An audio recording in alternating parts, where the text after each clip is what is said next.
half of parents with adult children are financially supporting at least one of their kids over the age of 18. That's according to a report showing that this trend has been going up for at least 3 years and is currently hitting a high. So what's the growing rate for these grown-up kids' allowances?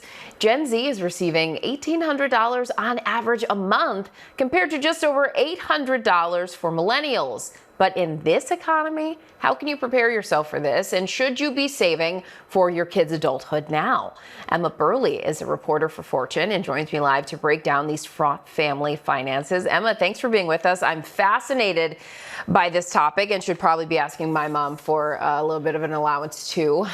This current trend, it's not just because Gen Z and millennials are sitting around unemployed, right?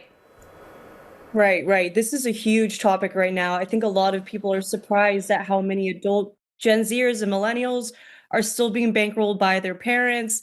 But as we see from other reports, it's not just Gen Z sitting around doing nothing. 92% of adult Gen Zers are full-time employed. So this isn't really a matter of them not wanting to put in the work to make their own money and make their own way, but rather so some life expenditures have become so expensive, especially rent.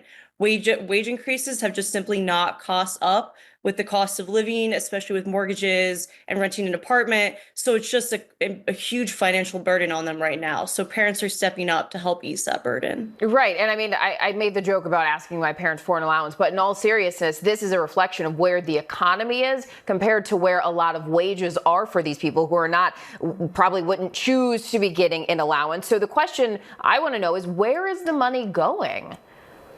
Right. So when we look at this, it's not a lot of frivolous expenditures. It's not, them going on shopping sprees. Oftentimes, Gen Z and millennial adults still needing help from their parents are spending it on daily life expenditures such as rent, food, groceries, tuition, helping pay back student loans, health insurance. These are essentials. So they're leaning on them for these kind of common occurrences when it comes to costs. Yeah, and that makes a lot of sense. And at the same time, as much as there are some parents who are able to help out, this is putting financial stress on those parents as they're getting to retirement age, right?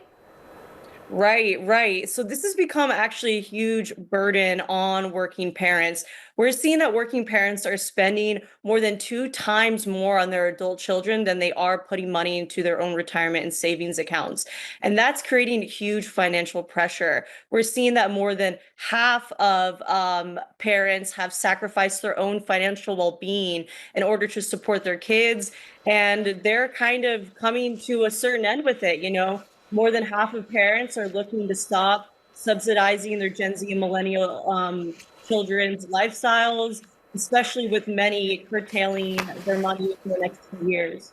Yeah, and so should parents be saving now? That's sort of the question. I've got young kids at home, and it does make me think about as I get older, as they get older, are these things that parents of even younger kids need to be thinking about? Right. I think that there's a lot of financial planning that people have to put in nowadays. 2 in 5 retired Americans say that they didn't save enough for themselves when it came to wanting to live their ideal retirement. So there are issues with putting in that financial planning, saving incrementally for both your own well-being as well as your child. I think that it's always really important to set up an emergency fund just in case kids are short on rent 1 month or can't really meet their bill for their health insurance. But also they should create some financial planning and financial independence with their kids. Adult Gen Z and millennials, they need to kind of start learning how to pave their own way. And I think getting financial assistance, working with a financial advisor can help both the working parent make sure that they're saving enough to live their own ideal retirement, but also set up their kids for success. So there's a few things that people can really work on right now. Absolutely. And as you were pointing out, there's a lot of personal responsibility in there, but at the same time, so much of this is a reflection of where wages are and the economy. So some of it is just the situation that folks are dealing with. Emma Burleigh, thank you so much for being with us to talk about this. Thank you so much for having me.